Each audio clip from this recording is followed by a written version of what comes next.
Good evening, Gills fans. Welcome back to Gills in the Blood TV for our latest episode. It is Monday review time as I take a look back at Saturday's narrow defeat to high-flying Peterborough United and also react to tonight's FA Cup first round draw. But as I say, first things first, Saturday's game at the Mems Priestfield Stadium finished Gillingham 1, Peterborough 2, in a game that ultimately was decided by two moments. One moment of magic from them, an unbelievable goal from the lad Joe Ward, who'd been switched from right back to right wing back by his manager Darren Ferguson, and took advantage of a small slip by Thomas O'Connor before darting inside and unleashing an absolute howitzer from about 25 yards into the top corner. Jack Bonham, absolutely no chance. Really good strike, good enough to win any game at any level, in fairness. And sometimes you just have to hold your hands up and say you've been done by a really good goal. You can sit here and try and nitpick and pick holes in things and say that we could have done this right and that right, but the lad still had loads to do when he cut inside, and it's an unbelievable hit, and probably one that ends up in the Rainimen 9 times out of 10. But unfortunately for us, it ended up in the top corner and we trailed at the break. But I'd imagine Steve Evans would have said to the boys, keep doing what you're doing, because for the most part in the first half we'd been the better side. We'd got in behind plenty, especially through Brandon Hanlon, who I thought was absolutely superb yet again. He had Mark Beavers on toast and their left back. Countless times he got to the byline, got balls across the 6-yard box. As early as the first couple of minutes, I think they had a chance that we managed to dig out and clear, and then we went straight up the other end, and Brandon done really well to get on the wrong side of his defender, and he cut inside and got a shot away that was blocked. And then Michael and Jolly's follow-up was stopped by a mixture of the keeper and defender, I think. And if that had gone in and we'd gone 1-0 up, it could have been a completely different game, but it wasn't to be. But yeah, in terms of the performance, first period, it was really, really good. We was dangerous with it. We was resolute and good without it. They're much talked about front three of Mo Issa, Ivan Toney and Marcus Maddison obviously didn't quite come to fruition because Maddison didn't play due to injury, but we kept Toney and Issa pretty quiet for the most part. I thought everything that could come in the air was dealt with pretty well by our centre halves and our full-backs. After an initial shaky start by Thomas O'Connor and Jack Tucker, we did mention that on the match day live. We thought that they both looked a little bit to be struggling early on, but they both settled down, and alongside Max Amar and Connor Ogilvie, anything that come into our box we managed to deal with pretty well. And as I say, it was a moment of magic that separated the sides at the break, but unfortunately Mark Byrne had a moment of madness immediately after the restart, one that only he knows why he did it.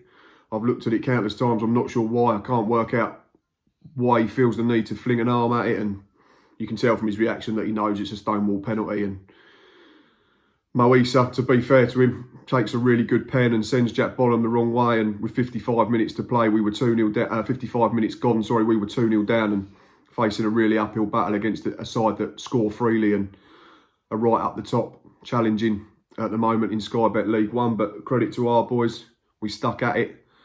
Credit to our fans, especially the Rainimen where we sit. We stuck at it, kept getting behind the boys in blue, and we created more chances and changed it up a little bit. Michael Mandron came on to give us a focal point. Almost went to 3 up top with him and Hanlon and Alex Jakubiak. And yeah, we gave it a real go. I don't think anyone can fault us for effort or desire or willingness to try and get back in the game. And we created a few half chances, and then with 10 minutes to go, Brandon Hanlon again, working his absolute socks off, pressured their defender into a short back pass, and Michael Mandron was aware enough to latch onto it, and it's a smart finish underneath the keeper, Christy Pym. And with 10 minutes to go, Priestfield was rocking, and there was a real possibility that we could nick something. And I think we created another couple of dangerous sort of positions in the final 10 minutes, and the best chance fell to Connor Ogilvie from a corner, and he flashed a header inches wide with a couple of minutes to go. I think the roof would have come off the Rainimen if we'd managed to get that one in, but it wasn't to be. And it was a defeat at full time, like I say, by 2-1, which was massively frustrating because for large parts I thought we more than matched the team that can afford to spend £1 million or more on strikers. And I think if you turned up as a neutral and watched it, you wouldn't know which side was spending that fee on players. And which was the side that was made up of loans and free transfers, and that's credit to Steve Evans and Paul Rayner and the players themselves.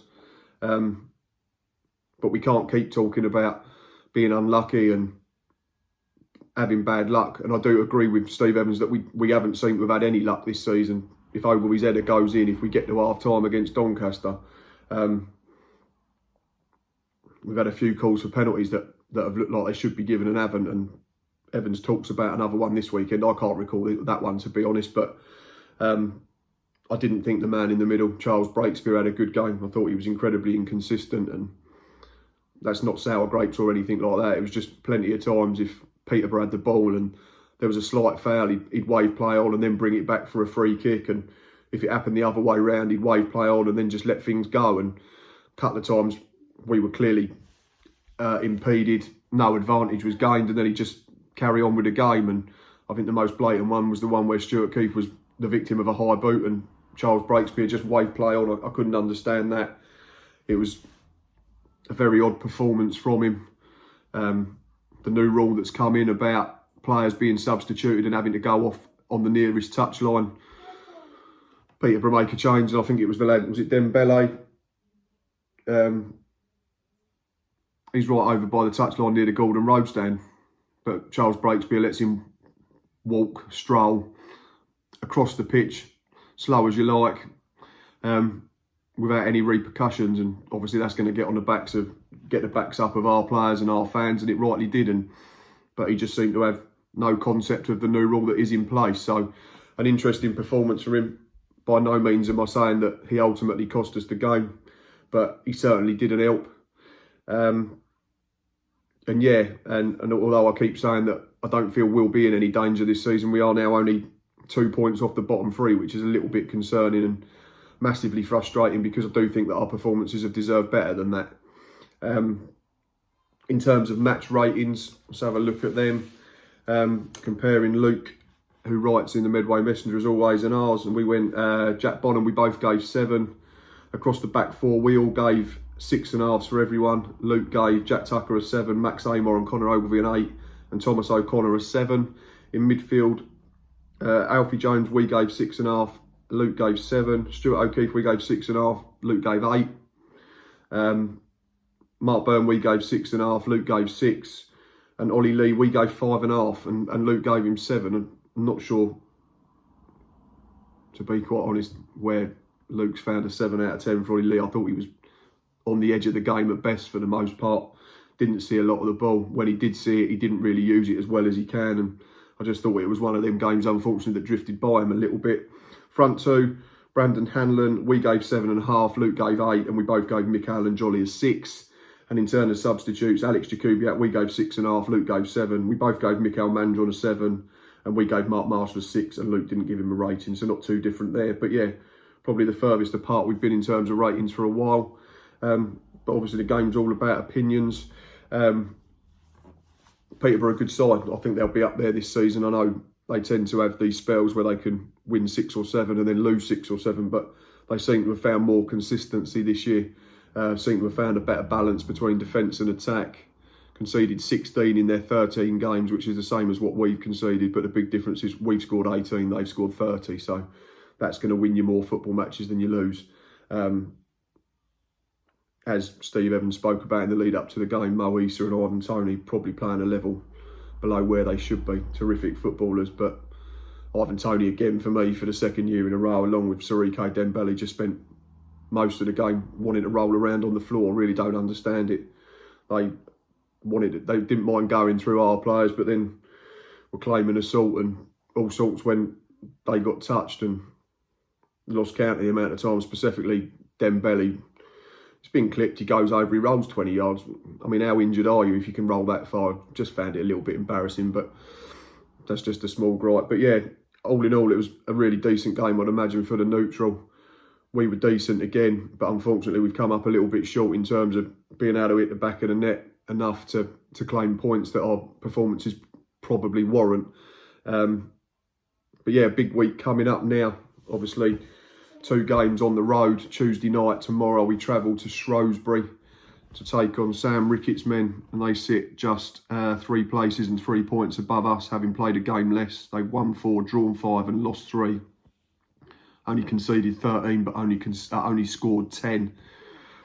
Will that first win on the road come tomorrow? Will it come Saturday when we go to Accrington? Their result at the weekend was where is it? Bear me 2 seconds. Sorry, they didn't play Saturday. They played Friday. Shrewsbury went to Sincilbank and drew 0-0 with Lincoln. So I think that indicates the type of game that we might be in for. So if we can remain solid and sound defensively, I think we do have enough about us to create enough chances to pinch a goal. So yeah, if I'm going to do a score prediction, I'm going to say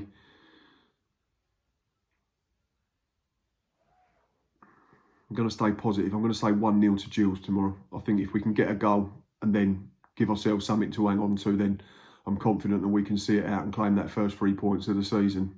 But we do have to start walking the walk as well as just talking the talk now. It's time for us to start playing well and picking up points rather than playing well and not picking up points. And if we can pick up maybe 4 points from the 2 away games, I don't think that'd be a disaster. That'd have us probably sitting somewhere around mid to lower mid-table, which wouldn't be too bad at all. Before our next home game, which I think is Rotherham. But as I say, tonight was the first round of the FA Cup, and we were drawn to go to play this team.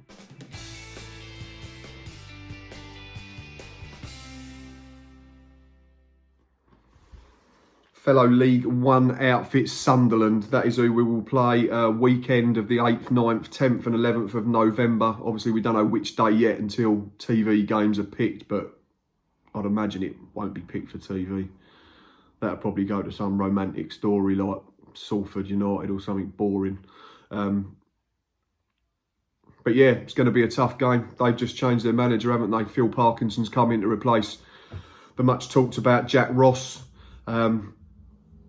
They struggled at the weekend again. Ironically, got beaten by Wickham, managed by Gareth Ainsworth, who was granted permission to talk to Sunderland, but he decided against it.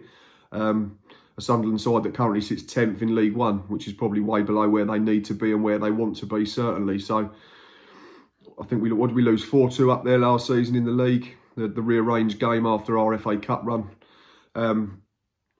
Would love to go to the stadium a lot. Unfortunately, last year's FA Cup run ironically paid to any chance of that because it got moved to a Tuesday night in February, which was impossible with work. And this year it might be a bit too soon because of this knee surgery that I've had to have. It's only going to be 3 weeks away, so. But we'll see. It'd be a wonderful ground to visit. It'd be a new ground to visit, proper football stadium, proper modern football ground. But yeah, it's not a game that we should fear. We should enjoy playing in a big stadium with, well, you say a big crowd, but such as the FA Cup these days, unfortunately, it probably won't be.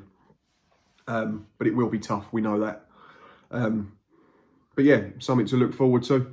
Another big away day. We do like travelling miles and miles, don't we? So that's going to come just 3 weeks after tomorrow night's trip to Shrewsbury, coupled with Saturday's mammoth trip to Accrington. So all our fans that travel regularly will be clocking up the miles again. But yeah, something to look forward to. FA Cup, still one of the best domestic competitions for me, even though it has lost a little bit of its magic. Right, that's enough from me this evening. I hope you've enjoyed listening and watching. As always, get involved by commenting on YouTube. If you agree with me, disagree with me, you know where we are. Facebook, Twitter, Instagram. And yeah, and until Thursday, up the Gills.